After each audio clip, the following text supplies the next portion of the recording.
Sa pagsulay nga hatong nasinati sa kadaghan sa unos sa atong kinabuhi sa kadaghan sa kasakit ning atong kasing-kasing apan kita wala pa sagdahi sa atong Ginoo.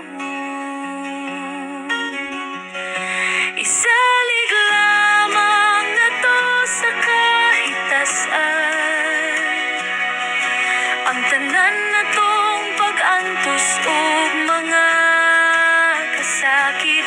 Ayaw kalimot sa pagsangpit kaniya kay siya damot tabang kanimo.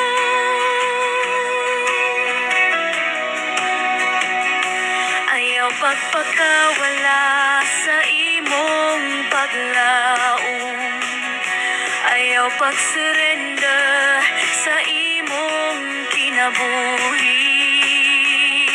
Hinumdomi pag-ayo nga aduna kay kauban sa pagsulbad sa tanan nimong suliran.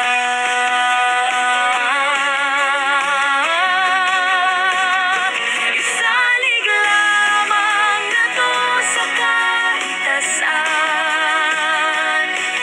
ang tanan natong pag-antos ug mga kasakit. Ayaw kalimot sa pagsangpit